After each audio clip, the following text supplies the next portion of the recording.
Time we got, ain't it? It's supposed to be 11 o'clock out here. Oh, it's 7. Wednesday, yeah. It's 7 o'clock. We'll call this meeting to order. Start with the Pledge of Allegiance. Pledge allegiance to the flag of the United States of America and to the republic for which it stands, one nation under God, indivisible, with liberty and justice for all. Can I make a quick announcement before we start? Yeah. It's officially my 75th birthday today. It's a milestone. Where is the cake? That's the only thing I forgot. Oh.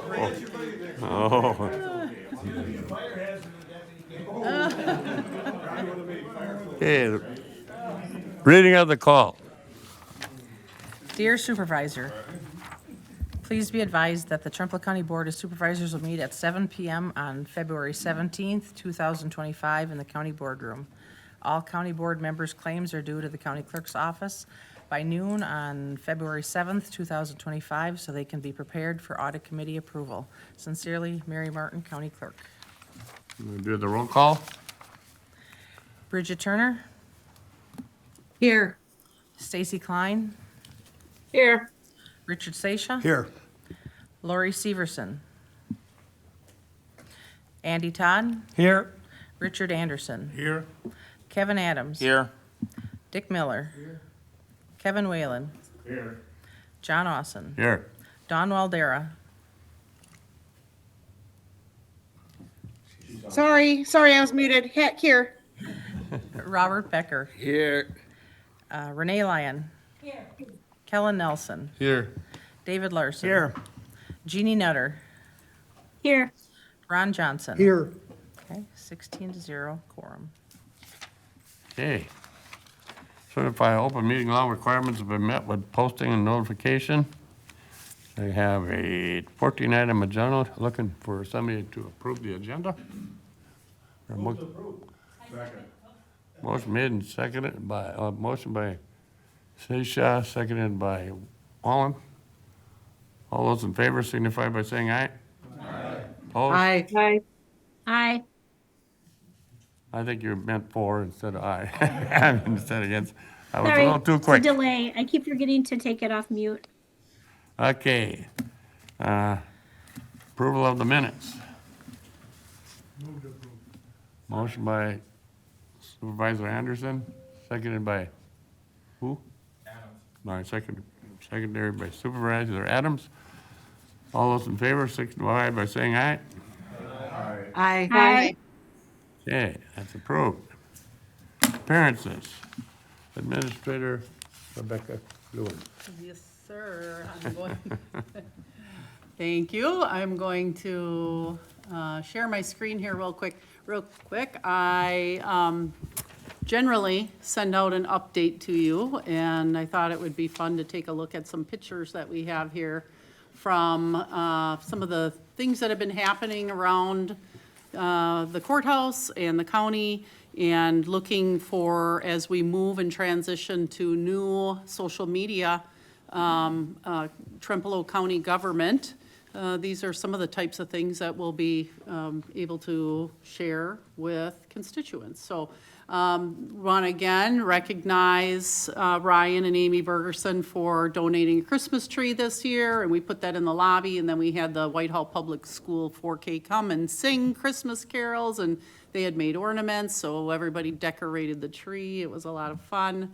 Of course, we had our Big 3 retirement celebration and others. I didn't get other photos uploaded today. I had a lot of fun planning this, but then, of course, got sick and couldn't be there for it, but it was, I heard it was a lot of fun. We had our training day, January 20th, Martin Luther King Day, where we did our in-service day, and we had a speaker come and talk to us about intentional culture, and so we're taking that forward this year. We had a lot of group work, and then the badges spoke, sheriff and the badges team spoke to us. IT gave us some training as well, and we had an HR training. We had a lot of great prizes for individuals and did some pick some things, or pick names, and people won prizes, so it was a lot of fun. I recently took a tour of the Ashley Chapel Hill building, which is an available property that's come available, and so, beautiful space, and so had a really good conversation about possibilities there and talking about what could be, and then also had a great tour of the Wannock Center and the public library for Arcadia. I attended the January Towns Association meeting. There were some speakers there. Riverland Energy Cooperative was one of them. I got to see the Centerville Curling Club, which is just amazing space. I was so impressed. I just loved it. That was a really, it was the first time I'd seen that and been there. So, and had an awesome burger at the jailhouse, so that was really fun. Then, most recently, some other guy we know who's up there. We attended the Wisconsin State Capitol with the association put on an event for a lobby day for us, for individuals to come and speak to our legislators as we're moving into budget season. And you can see our chair, the leader, took on the brunt of the barking here of the bear. And so, anyway, we saw all of our legislators. Trigg couldn't be there, so we found a picture of him and had our picture taken with him. But we did get pictures with Phelps and Doyle in these pictures, and then the rest in these pictures. So we had a full day. And I'll talk a little bit more about what we talked about with our legislators. But we also did have our swearing in for our newly elected leaders in the Registered Deeds County Clerk and Treasurer. And then I attended the Independence Ice Fishing Contest. When I spoke with someone a few days previous to the event, and I said, okay, great, I'll meet you on the ice. I'll see you on the ice, and I'll meet you at your shanty. And I went, oh yeah, no, I'm never gonna find them. But anyway, it was a really nice event. Had really good chicken. I attended the emergency management grant reporting training, and we have an individual that we have hired to fill the emergency management role. I'm very excited to bring him on. He will step into that role on March 3rd. His name is Bo Tibbetts. In case you know him, he's local. So I'm excited to get him started, and at some point we'll have him come and meet you. And then lastly, I've been a part of these NACO meetings, National Association of Counties. I'm on the Member of Economic Development Committee, and we're talking a lot about housing and childcare and all of these great things that impact our communities. So I will be attending their conference coming up soon, and hopefully have some more information to bring back, and again, speak with our legislators out there. I've got a full day scheduled to meet with a number of our legislators. So then I'm going to just go into this. I'll try to move fairly quick on this, but it's a lot of slides maybe, but I'll just kind of touch on them. When I talked about this, what I call lobby day, this is put on by WCA, and individuals can come and speak to their legislators, and especially what we're focusing on is budget year is coming up, and so we wanted to, WCA works with all of us in talking about where our needs, right, and the conversation that they want to bring to our legislative bodies to talk about what we need. So, okay, I will, oops, sorry about that. What is going on here?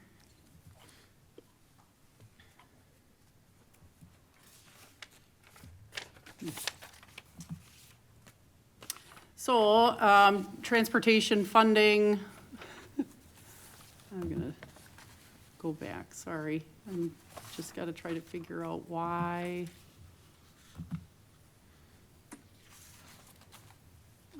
I'm not able to get to this here. There we go.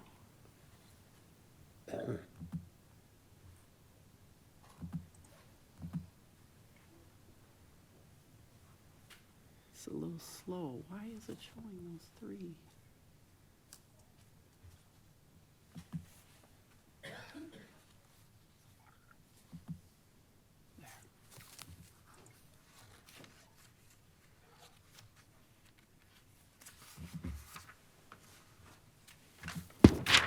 So Supervisor Klein and Supervisor Austin, as well as myself, went to the Capitol. We had first a presentation by WCA staff, and then we went and met with all of those legislators that you saw, their pictures. And these were the issues and topics that were brought forward to us in, I don't know why that keeps doing that.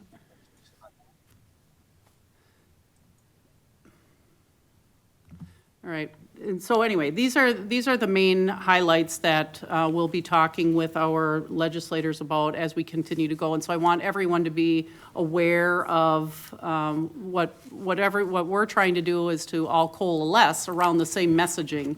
And so transportation funding, of course, is still an issue, and so some of the background, transportation funding history, there's not enough transportation revenue. The legislature continues to backfill the transportation fund with general purpose revenue dollars. They continue to kick the can down the road. We do have a viable surplus that is of interest, of course, to us, that are, there's a number of one-time monies that could help in this area. But overall, we need a long-term solution. Just to point out, on routine maintenance agreements, that's something our highway does, and we're the only state in the U.S. where counties perform routine maintenance on state highway system. Counties haven't seen an increase in this for the last 7 years. We know what our increases are for our staff when we're talking about budgets here and the raises that we need to and of course, all of you know the costs that have happened in our own lives at home. So the inflationary increases have skyrocketed, and yet we're having these issues with trying to fund these things. So, and then on general transportation aids in 24 and 25, we did receive a 2% increase. So just to let you know, though, it's not keeping up with where the costs are going. So current status as well, we do have other programs that are out there. They are funded, but our requested action then is to focus on the three main routine maintenance agreements to increase that state trunk highway maintenance funding that I talked about that's been stagnant for the 8 years. The local road improvement program requesting $200 million to put into that program, which is very popular and helps with a lot of roads across the county and state. And then general transportation aids requesting additional funding be allocated to the county for backlog and maintenance and the county trunk highway system. Moving on to county conservation and staffing grants. County conservation staff, as you know, are boots on the ground, and I think I'm always really impressed with the work that they do for the county when you're sitting in on our committee meetings and listening to how they help landowners find solutions to match erosion problems that are happening, project planning, engineering, access to funding. They're working directly with our farmers and in the land that we have in the county. Again, current status here, since 2018, base funding has remained at $8.9 million. If you look at the graph, you see the dark bars along the bottom. That's where the funding has been over the last number of years. And since 2006, the gray is where the state at times has given a boost, like said, okay, we're going to give you a little bit more. That's not anything that we can count on. So we can't make budget decisions on that because it isn't allotted and it's not helping us. If the counties are asking for what's the red line, and so you can see where, again, we've been stagnant or declining over so many years. Requested action to strengthen the viability of county land and water conservation staffing and the cost-sharing grants program by increasing that by the $11 million on an annual basis to $20.2 million. Just to remember that the state has a pot of money that is now sitting at about $4 billion. They have a $2 billion rainy day fund that is designated just for rainy day, but the $4 billion are mostly designated as one-time funds, but so we need to consider that as well. But Again, another topic of mental health services that we, of course, know the constraints and the need on mental health services across the county and state, and it is one of the initiatives that the governor is also most passionate about, I think, and if you're looking at this, we have strict levy limits, and then the lack of community aid increases over time, and we're unable to provide basic services. So one point that the WCA is making is that we, 128 million spent on Medicaid eligible crisis and CSP services are being spent through the counties rather than at a Medicaid eligible cost, so. Circuit courts, another area that's been severely underfunded, all mandated things, but underfunded. And as you can imagine, since it was created in 1962, there have been a lot of changes over that period of time. And we have a lot of additional staffing and things that we need to consider when we're looking at county responsibilities and the long list of everything that we provide, and then what the state provides. And so the current status of this is just kind of showing where state support is and county expenditures, and that there's quite a bit of forfeiture fee, fine, and for fines that come in through the court system, and most of that money goes to the state. So we collect it, we do all the work, we provide all those people to collect it, and then those fines go to the state. So you can see in orange, this is where the fines are, and then in the dark, what we can retain as a county. So again, either stagnant or falling. And then the commitment, I guess this is where the disparity is really shown, in that the county, again, is in blue, the state in orange, and the commitment put on the shoulders of the counties is really, again, is continuing to shift. I think this one really makes a huge impact to me, because we worked really hard to get total shared revenue increase last year, and it was a really great thing, and I don't want to dismiss it for saying it's not a good thing, because it really was, and it was something that towns and cities, villages, and counties all work together on. But the wedge that you're seeing right there is the portion of the county budget that's from the shared revenue. The rest of our budget is all in the blue, and that's where you can see all of these other programs that stay stagnant or fall impacts us greatly. And again, not to dismiss the shared revenue and how important that is, but you can see, just as this visual, how much these things impact us overall as our budget when we're not seeing increases in those areas. And then ongoing and emergency challenges, just to throw in there, again, a lot of the increased security costs, the increased IT costs that we have. If you think back 20 years ago, what were our IT costs back then, right? And the changes and the security that we need to have, that's a basic infrastructure now. In the interpreters, you've heard us talk a lot about interpreters, so.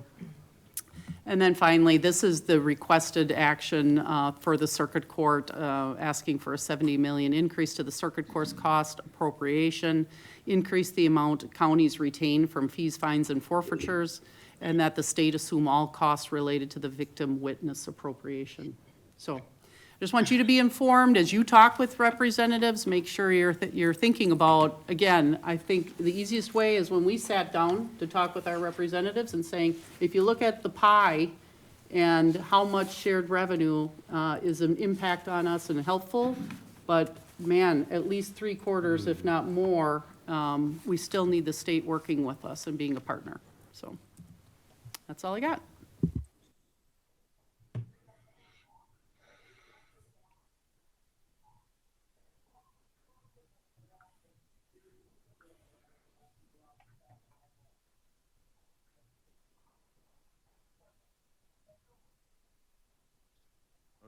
Well, he's not here, so we'll go on to item 6. Parks, Tourism, and Economic Development Committees. One is, the first resolution is urging the Wisconsin Department of Transportation to maintain the traffic on Highway 35, and we're all pretty familiar with that, so. Whereas the Wisconsin Great River Road, Wisconsin Highway 35, stretches more than 250 miles along the western portion of Wisconsin, traveling through 33 historic river towns, including the village of Trempealeau.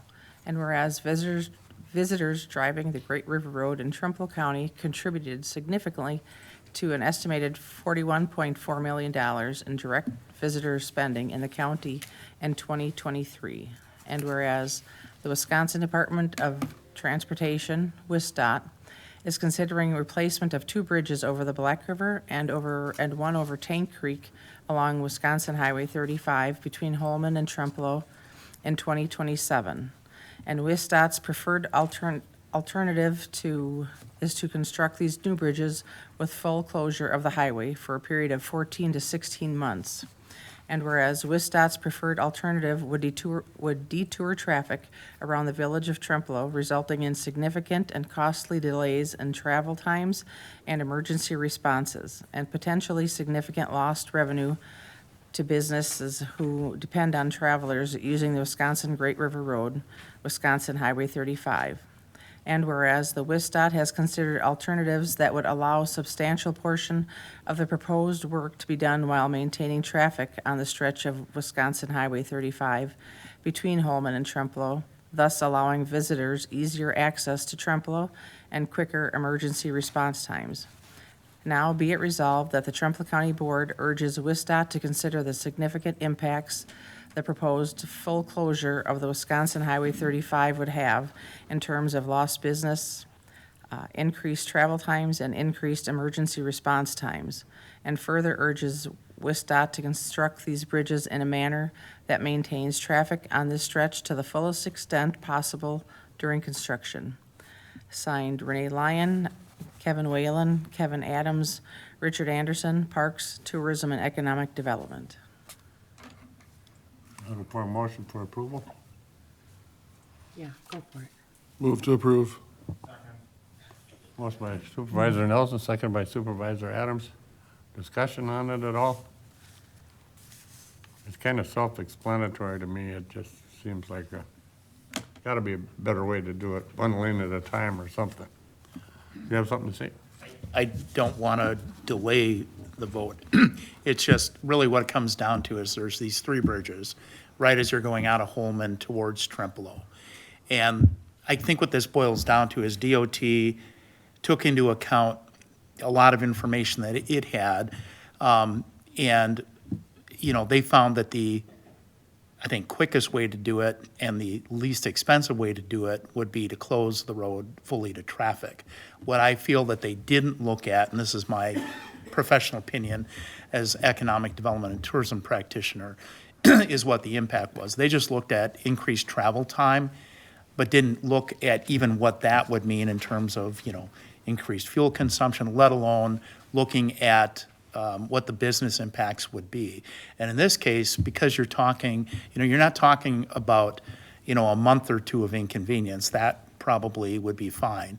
But in the best case scenario, it's 14 to 16 months of total closure. Or that, I mean, you know, the worst case is 16 to 18 months. The best case scenario is no matter how you slice it, it sounds like they're going to have to close for 4 to 6 months to do that Tank Creek Bridge just because there's really no other alternatives. But what you do have is an option, even though it's, I think, $3 million more expensive, to do it right and keep that road open to traffic, you know, for a 10 to 12, 14-month period that it otherwise would be closed. So I think DOT is starting to get the sense that maybe they didn't look at the right decision and they're willing to flex. What you'll notice is this is somewhat broad, but encouraging them to pick an alternative that keeps it open to the maximum extent possible without getting to a specific alternative that's listed because those are changing day by the day. And the Village of Trempealeau did pass a similar resolution, I think, last week. So if there's any questions, I would be happy to handle them. Any questions for Dave? Go ahead. Did the DOT look at, because it's going to be a pain trying to put this bypasses around. Yep. Do having a 24-hour program, just let them, once they start, close it down, And run it 24 hours a day, and was there try to get the ever a work cost done? and get it done, because they've done that in other places? Yeah, I just wondered if they looked at that scenario. I did not hear that they looked at that. I think that this work would probably be done mainly during daylight hours. The good thing is in the summer, there's a lot of daylight hours, but this is also a project that's going to, potentially have to shut down for winter, or a lot of bridge projects do continue over the winter. It's not like laying asphalt or concrete where you need good weather. But no, to the best of my knowledge, Adi, they didn't look at that.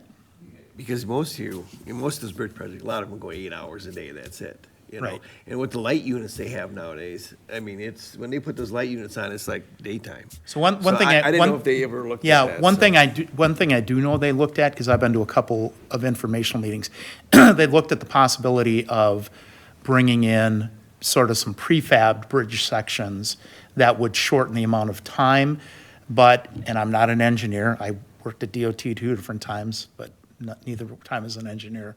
For whatever reason, they think that bringing these like preformed, pre-stretched girders in to do this wouldn't be a good option here. And I think some of it has to do with the hydrology, with the water, with the rivers. And there is some consideration here that they have given to endangered species. And I'm not making any judgments about what's more important, endangered species or, the livelihoods of business people. I think they all need to be balanced. Has anybody considered just one lane at a time? I've seen that a lot. but- Well, that would be one of the options for maintenance of traffic. But there's still, of course, their preference would be to shut it all down and just, take out the current bridges and build bridges in their place. So I think the model that comes to mind for me that would really be appropriate and fit here is what they did up at the Trempealeau-Buffalo County line in Marshland when they replaced those bridges a few years ago. So they built a temporary structure to carry, a single lane, well, actually, it was one lane in each direction. Yes, it was. Off alignment. And then they replaced those bridges, one at a time, or maybe they were working on both at one time. I know I go to Winona a lot from Galesville, and, it added a little bit more time, but, think about what you would have had to do as a detour to get around that. Because I go to Winona too from Arcadia too, and I Yeah. make that drive with it. Yeah, it adds time, but not as much as they would have completely rerouted them. Right. So, I mean, there's a lot of things businesses can do, but I mean, the other thing I'm, putting on the tourism hat now, that Great River Road is a big tourist draw. That's an international draw. And, there's enough sections, in our area that it doesn't go along the river. And to take one more out of the picture for 12 to 18 months, I think could just really be devastating. We're doing a lot of things to try to attract more visitors. You all got a visitor's guide at your desk before the meeting tonight. I just think that we need to keep that road open as much as we can to give people the option if they want to come into Trempealeau. If they're just driving the Great River Road and they want to follow the detour and, end up in Centerville and just not make the left turn and to go to Trempealeau and keep going on, that's fine. But I think that, what happens is when you have road construction, roads are closed, people intentionally detour, and we want to minimize that as much as possible. And I think this is a solution that would really balance the competing interests and protect businesses and tourism. Okay. Any other And I comments? did, by the way, I did reach out to Neil at Highway just to make sure I wasn't missing anything per Susan's suggestion. And he said, no, he's fine with the county taking this position. It doesn't jeopardize anything with, their relationship with DOT. Okay. I think I heard, Mr. Chair, yes. the other thing that I want to say is besides the economic impact that it would have on the community, we're a bedroom community here in the village of Trempealeau. And most all the people that live in the community work outside, whether it be going north or going south, and it impacts them greatly over that 12 to 16 months. And they're even talking upwards of 2 years before this could be actually complete. But the other thing that nobody has talked about in this conversation is the emergency services. And it would greatly increase the time of response for emergency personnel. That's all I have. Thank you. Good. Any other comments? Otherwise, we'll call for the vote, and the vote is to approve the resolution basically as written, which is to find an alternative to closing the road. Richard Anderson. Yes. Kevin Adams. Yes. Dick Miller. Yes. Kevin Whalen. Yes. John Austin. Yes. Don Waldera. Yes. Robert Becker. Yes. Renee Lyon. Yes. Kellen Nelson. Yes. David Larson. Yes. Jeannie Nutter. Yes. Ron Johnson. Yes. Bridget Turner. Yes. Stacy Klein. Yes. Richard Seixas. Yes. And Andy Todd. Yeah, excuse me, yes. 16-0. And I'll go ahead and draft some correspondence to forward to DOT along with the approved resolution. Okay, sounds good.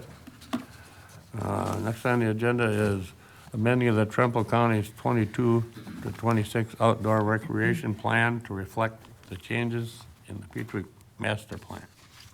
Petrie Park Master Plan. Whereas in 2022, the development of the Trempealeau County Outdoor Recreation Plan and the Peatrick Park Master Plan were completed. And whereas the original Peatrick Park Master Plan identified potential projects which have since been eliminated for consideration or have been modified, particularly the shift from the originally planned recreational pond to the development of a natural play area. And whereas in early 2024, the project scope for Peatrick Park was revised to prioritize the creation of a natural play area, necessitating an update to the Peatrick Park Master Plan to ensure alignment with the previously identified objectives.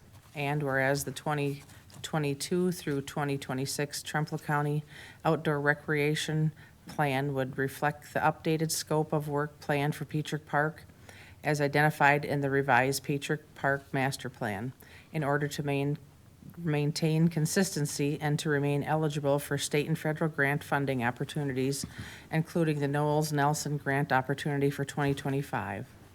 And whereas the revisions to the Peatrick Park Master Plan are critical to advancing the development of the park and ensuring that the project aligns with the goals and strategies outlined in the Trempealeau County Outdoor Recreational Plan. Now be it resolved that the Trempealeau County Board authorizes the update of the Peatrick Park Master Plan to reflect the shift from a recreational pond to a natural play area, and directs that these revisions be incorporated into the 2022-2026 Trempealeau County Outdoor Recreational Plan to ensure alignment with the Trempealeau County goals and eligibility for the 2025 Knowles Nelson Grant. Signed, Renee Lyon, Kevin Whalen, Kevin Adams, Richard Anderson, Parks, Tourism, and Economic Development. Motion for approval? I move to amend the Trempealeau County 2022-2026 outdoor recreation plan to reflect the changes in the Peatrick Park Master Plan. Motion by Wallem, seconded by Lyon. Any It discussion? would be great if people would turn on their mics when they talk. Sorry about that. Thanks. It was motion by Wallem and seconded by Lyon. Any, yes. Is his mic on? Is your mic on? Is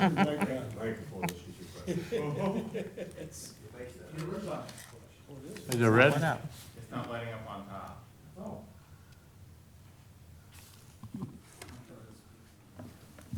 I can't tell if it's working. Yeah, yours might be. Yeah. Could someone define natural play area, please?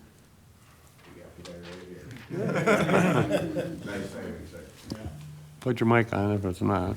Yeah. So, for those that don't know me, I'm Jack Hay. I'm a park and recreation manager here. And I started in December 23, and when I came on, we were, I guess, kind of going forward with the recreational pond. and a bridge study. So we kind of shifted gears. I think it was about April or May, and kind of learning on the back end what's needed for grant planning. Saw the need that we need to make this switch, and we need to make it now. So the grant plan is going to be May 1 is the deadline. In a natural play area is kind of like an aesthetic feeling play element design. We're targeting ages 2 to 12, but basically we're trying to focus on the four H's, hands, heart, health, and head with our design, but also trying to accommodate to ages 2 to 12.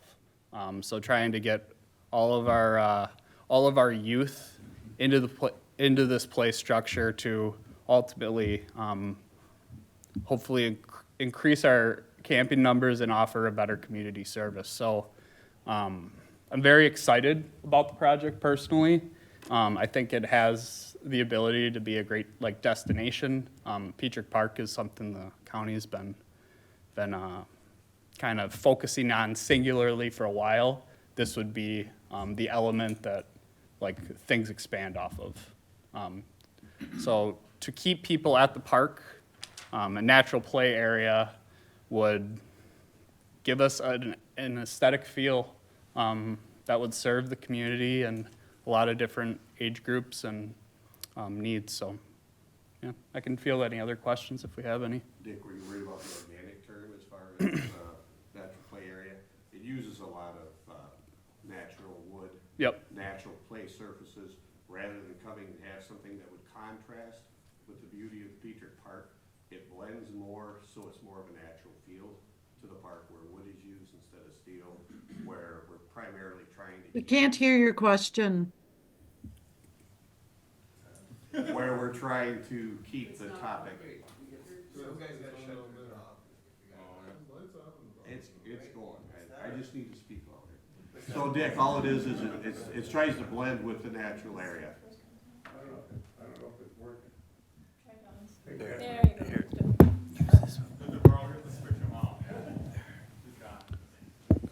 Basically, that's just try to blend with what the natural beauty of Petrick Park is, but make it accessible so that kids will have, like the railroad ties to run on, the stuff that develops, basically we encourage development outdoor play.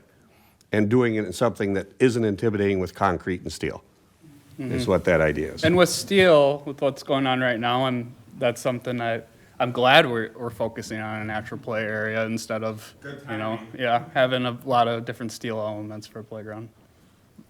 Mary just mentioned something. Is there anything for handicapped kids? Yeah, this would, ever since ADA code went in 2010, you have to think about accessibility when you add something new into planning.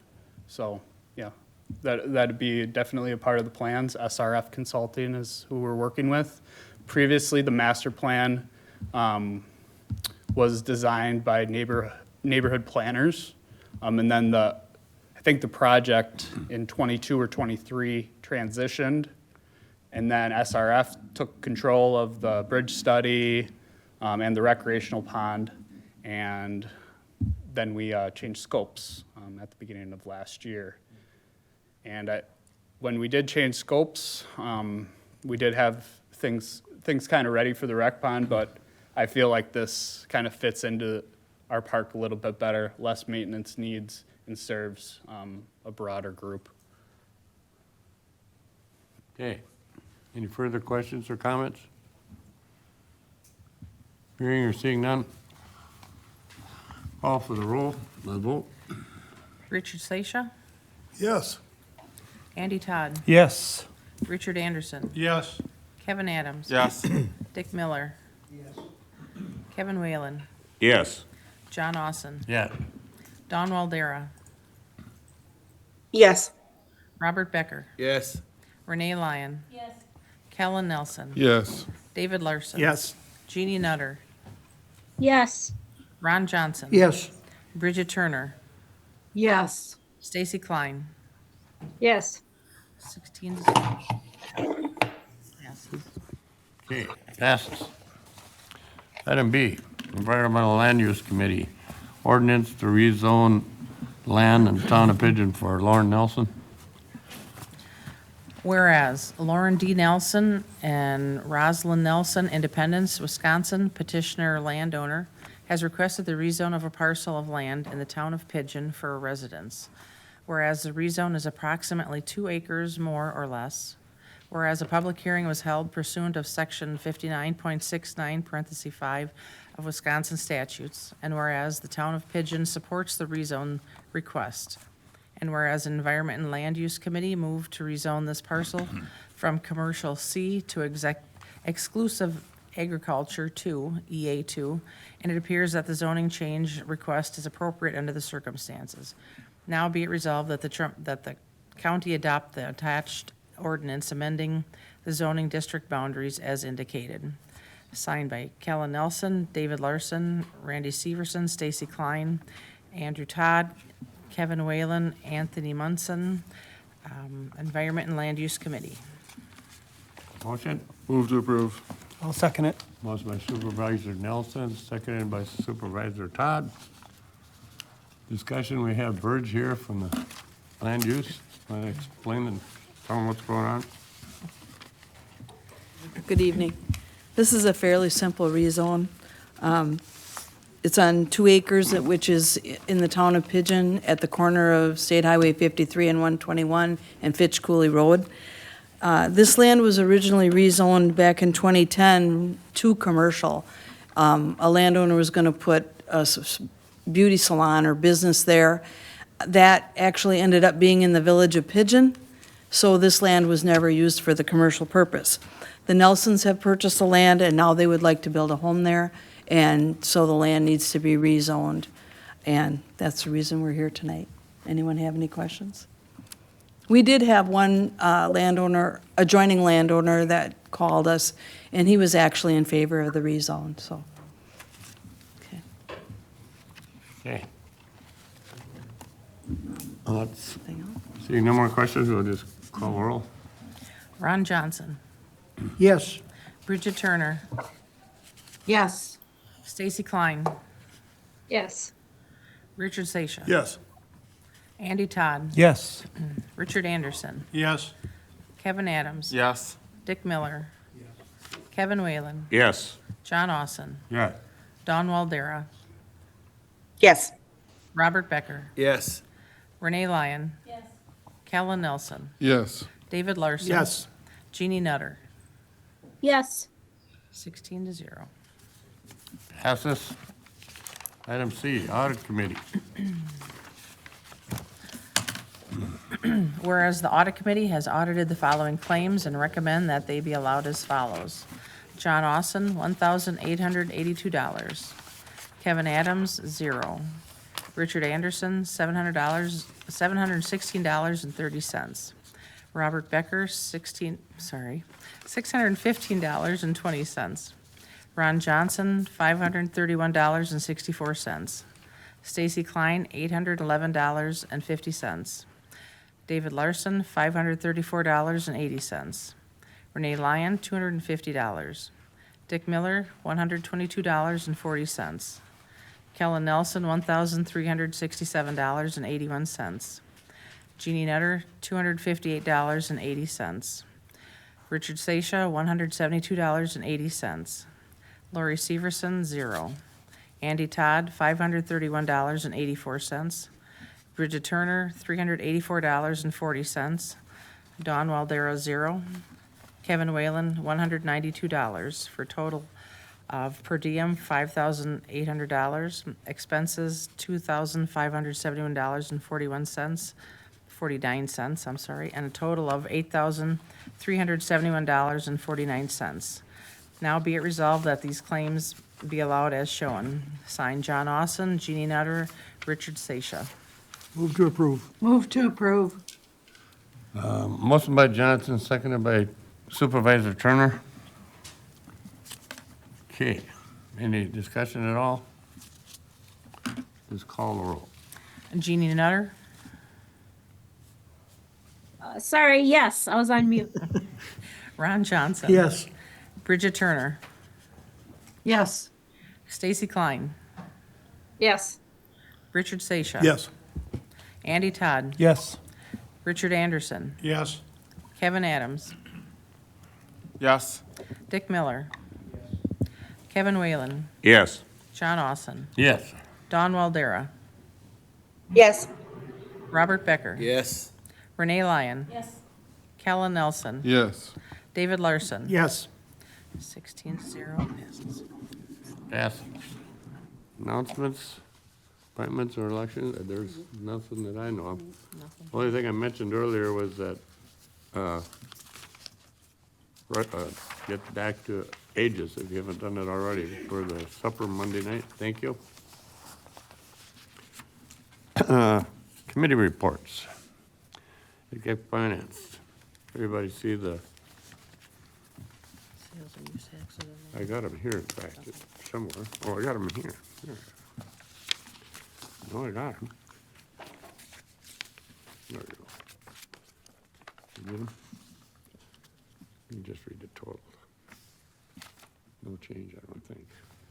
For general fund balance as of February 3rd was $2,587,394.68. And for the county sales tax, we're at $2,555,939.61. Okay.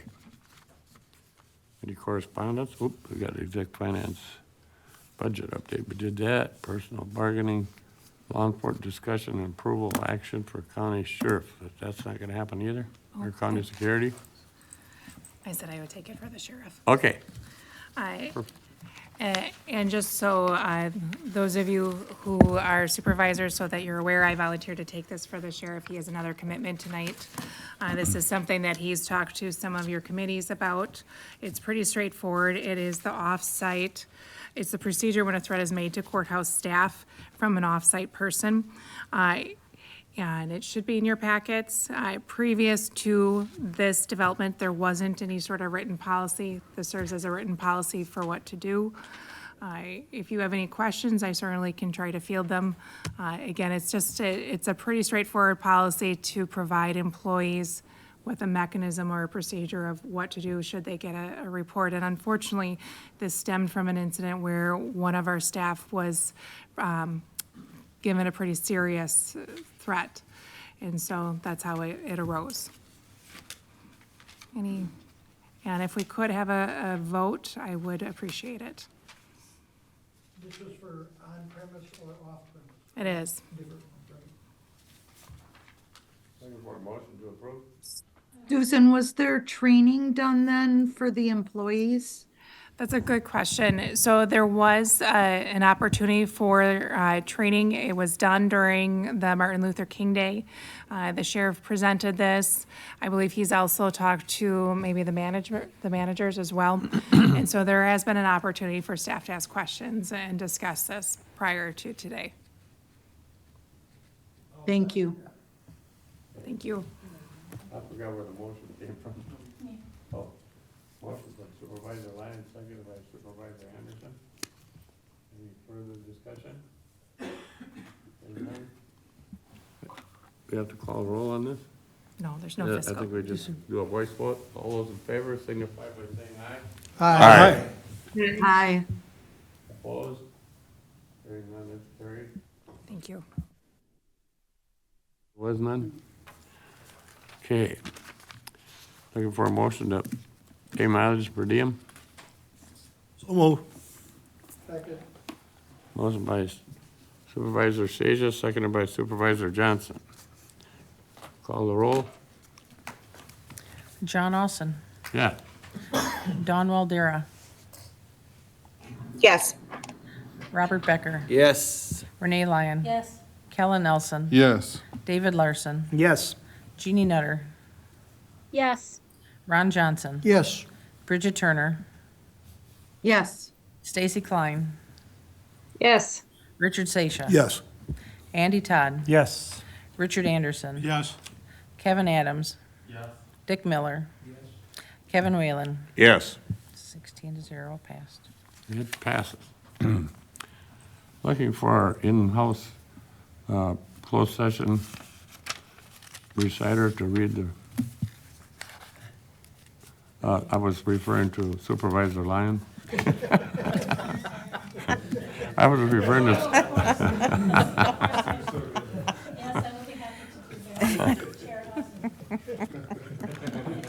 Working now? Yeah, try this one, do this one. All right, I'll do this one. a couple of them not working. I move that we go into closed session for review and possible action on county administrator performance and contract. This item is in closed session pursuant to WISSTAT Section 19.85, Parent 1, Parent C, which permits a governmental body to consider employment, promotion, compensation, or performance evaluation data of any public employee over which the governmental body has jurisdiction or exercises responsibility. Okay. Call the roll. Need a second. Oh, I need a second to that. Second by Supervisor Johnson.